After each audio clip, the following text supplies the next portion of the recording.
नमस्ते nature lovers. आज हम एक फैसिनेटिंग जर्नी पर निकलने वाले हैं जहां हम प्लांट्स की अद्भुत दुनिया को एक्सप्लोर करेंगे। आज हम खासकर उनके स्टेम्स की बात करेंगे जो प्लांट्स के सबसे महत्वपूर्ण पार्ट्स में से एक हैं। हम अक्सर स्टेम्स को लीव्स और फ्लावर्स को होल्ड करने वाले स्ट्रक्चर की तरह देखते हैं, लेकिन क्या आप जानते हैं कि स्टेम्स के पास और भी कई महत्वपूर्ण रोल्स होते हैं। लेकिन क्या आपको पता है कि स्टेम्स बहुत अडेप्टेबल होते हैं और खुद को मॉडिफाई करके बहुत सारे फंक्शंस परफॉर्म कर सकते हैं। ये अडेप्टेबिलिटी ही उन्हें इतना खास बनाती है। उदाहरण के लिए साधारण आलू को ही ले लीजिए।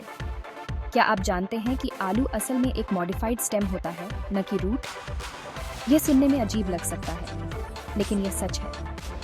इसे ट्यूबर कहते हैं और यह प्लांट के लिए जमीन के नीचे खाना स्टोर करके रखता है। यह मॉडिफिकेशन प्लांट को एनर्जी रिजर्व करने में मदद करता है, जो बाद में ग्रोथ और रिप्रोडक्शन के लिए उपयोगी होता है। और प्याज का क्या?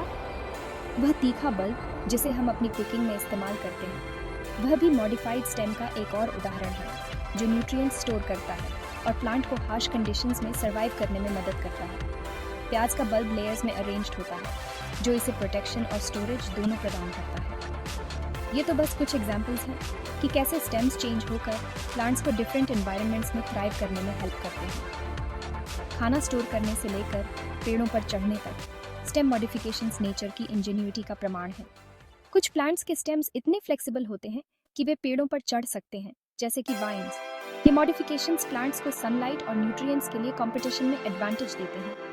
मेरे साथ बने रहें और स्टेम मॉडिफिकेशंस की फैसिनेटिंग दुनिया में और गहराई से उतरें और इन बोटानिकल मार्वल्स के पीछे के सीक्रेट्स को अनकवर करें। हम आगे और भी एग्जाम्पल्स देखेंगे और समझेंगे कि कैसे ये मॉडिफिकेशंस प्लांट्स की सर्वाइवल और सक्सेस में महत्वपूर्ण भूमिका निभाते हैं। तो चलिए इस बॉटैनिकल एडवेंचर को शुरू करते हैं और नेचर की इस अद्भुत क्रिएटिविटी को सेलिब्रेट करते हैं। नेचर की कम्पिटिटिव दुनिया में प्लांट्स ने सर्वाइव और रिप्रोड्यूस करने के लिए बहुत ही इंजीनियस तरीके इवॉल्व किए हैं। ये स्ट्रैटेजीज उन्हें न केवल हार्श कंडीशंस में सर्वाइव करने में मदद करती हैं, बल्कि उन्हें थ्राइव करने का भी मौका देती है। स्टेम मॉडिफिकेशंस इस एडेप्टेबिलिटी का एक प्राइम एग्जाम्पल है, जो प्लांट्स को चैलेंजिंग एनवायरनमेंट्स में कम्पिटिटिव एज प्रदान करते हैं। ये मॉडिफिकेशंस प्लांट्स को विभिन्न तरीकों से मदद करते हैं, जैसे कि पानी और न्यूट्रिएंट्स को स्टोर करना, हर्बिवोर्स से बचाव करना और बेहतर तरीके से सनलाइट को कैप्चर करना। लेकिन ये मॉडिफिकेशंस इतने इंपॉर्टेंट क्यों हैं? एक ऐसे प्लांट की कल्पना करें जो डेजर्ट में ग्रो कर रहा है, पानी की कमी है और स्कॉर्चिंग सन बेरहमी से बरस रहा है। ऐसी हार्श कंडीशंस में प्लांट्स को सर्वाइव करने के लिए एक्स्ट्रॉर्डिनरी एडेप्टेशंस की जरूरत होती है। ऐसी हार्श कंडीशंस में पानी और न्यूट्रिएंट्स स्टोर करना सर्वाइवल के लिए बहुत इंपॉर्टेंट है। कैक्टाई और सक्यूलेंट्स जैसे प्लांट्स ने अपने स्टेम्स को वाटर रिजर्वॉयर्स में बदल लिया है, जिससे वो लंबे समय तक बिना पानी के सर्वाइव कर सकते हैं। यहीं पर ट्यूबर्स और राइजोम्स जैसे स्टेम मॉडिफिकेशंस काम आते हैं। ये अंडरग्राउंड स्ट्रक्चर्स न केवल पानी और न्यूट्रिएंट्स स्टोर करते हैं, बल्कि हार्श वेदर कंडीशन से भी प्रोटेक्शन प्रोवाइड करते हैं। इसी तरह डेंस फॉरेस्ट्स में उगने वाले प्लांट्स को सनलाइट के लिए इंटेंस कंपटीशन का सामना करना पड़ता है। यहाँ पर भी stem modifications crucial role play करते हैं। वाइन्स में पाए जाने वाले क्लाइंबिंग स्टेम्स इन प्लांट्स को आसमान तक पहुँचने और सूरज की लाइफ गिविंग रेज तक एक्सेस करने की अनुमति देते हैं। ये क्लाइंबिंग स्टेम्स उन्हें अन्य प्लांट्स के ऊपर चढ़ने और कैनोपी तक पहुँचने में मदद करते हैं, जहाँ सनलाइट अधिक होती है। थॉर्न्स एक और fascinating stem modification hungry herbivores से प्रोटेक्शन प्रोवाइड करते हैं, जिससे प्लांट का सर्वाइवल सुनिश्चित होता है। ये थॉर्न्स हर्बिवोर्स को डीटर करते हैं और प्लांट को डैमेज से बचाते हैं। फूड स्टोरेज से लेकर डिफेंस मैकेनिज्म्स तक स्टेम मॉडिफिकेशंस प्लांट सर्वाइवल और प्रोपेगेशन में क्रूशियल रोल प्ले करते हैं। ये मॉडिफिकेशंस प्लांट्स को न केवल सर्वाइव करने में मदद करते हैं, बल्कि उन्हें रिप्रोड्यूस करने और अपनी स्पीसीज को आगे बढ़ाने में भी सहायता करते हैं। ये एडेप्टेशंस प्लांट्स की रिमार्केबल एबिलिटी को हाईलाइट करते हैं कि कैसे वो मोस्ट चैलेंजिंग एनवायरनमेंट्स में भी थ्राइव कर सकते हैं। चाहे वो डेजर्ट की स्कॉचिंग हीट हो या डेंस फॉरेस्ट की इंटेंस कंपटीशन, प्लांट्स ने हर एनवायरनमेंट में सर्वाइव और थ्राइव करने के लिए इंजीनियस स्ट्रैटेजीज डेवलप की है। इन मॉडिफिकेशंस और एडेप्टेशंस के बिना प्लांट्स का सर्वाइवल और प्रोपेगेशन बहुत मुश्किल हो जाता। इसीलिए ये समझना बहुत इंपॉर्टेंट है कि कैसे प्लांट्स ने अपने एनवायरनमेंट के साथ अडेप्ट किया है और कैसे वो अपनी सर्वाइवल स्ट्रैटेजीज को इवॉल्व करते रहते हैं। आइए अंडरग्राउंड स्टेम मॉडिफिकेशंस की फैसिनेटिंग दुनिया में उतरते हैं, जहां प्लांट्स अपने प्रेशियस रिसोर्सेज स्टोर करते हैं। ट्यूबर्स, राइजोम्स और कॉर्म्स भले ही किसी फैंटेसी नॉवल के कैरेक्टर्स लगते हों, लेकिन ये बहुत रियल हैं और कई प्लांट स्पीसीज के सर्वाइवल के लिए एसेंशियल हैं। याद है हमने पहले आलू के बारे में बात की थी? वह ट्यूबर का एक प्राइम एग्जाम्पल है।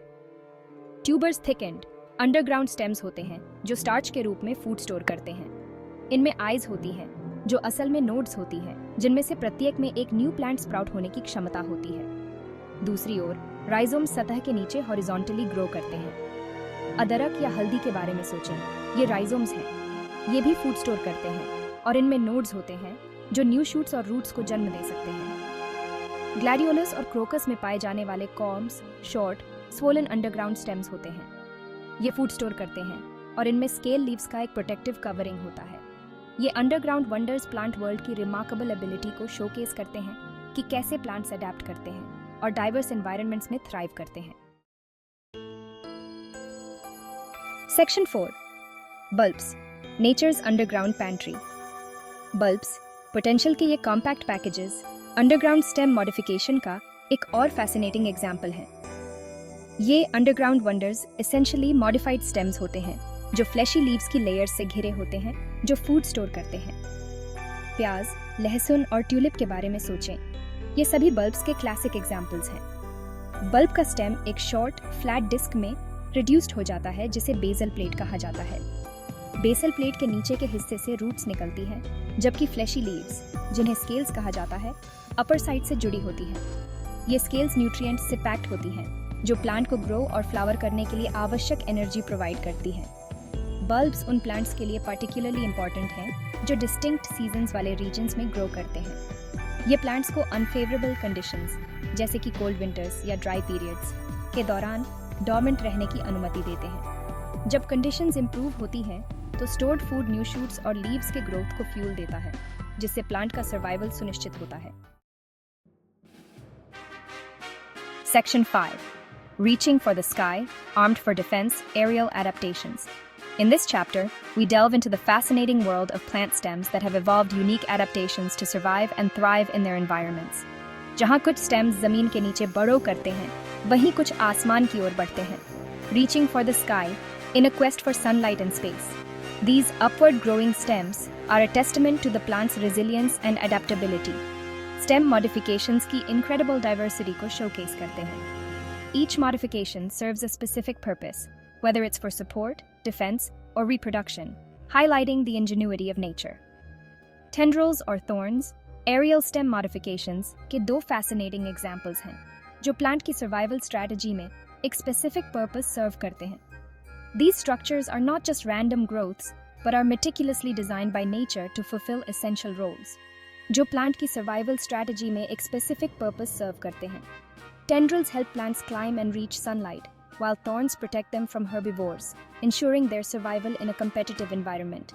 Tendrils पतले, twining structures होते हैं, जो plants को climb करने और खुद को support करने में help करते हैं. They act like the plant's extra hands, reaching out to grasp any available support. ये plant के extra hands की तरह होते हैं, जो बाहर पहुंचते हैं और किसी भी available support, जैसे कि trellis, wall या यहाँ तक कि किसी अन्य plant को grasp करते हैं. This ability to climb allows plants to access more sunlight and grow in crowded environments, जो बाहर पहुंचते हैं और किसी भी available support, जैसे कि trellis, wall या यहाँ तक कि किसी अन्य plant को grasp करते हैं. This climbing mechanism is crucial for plants in dense forests or gardens where space is limited. Grapes, cucumbers और passion flowers उन plants के कुछ examples हैं जो climb करने के लिए tendrils का use करते हैं.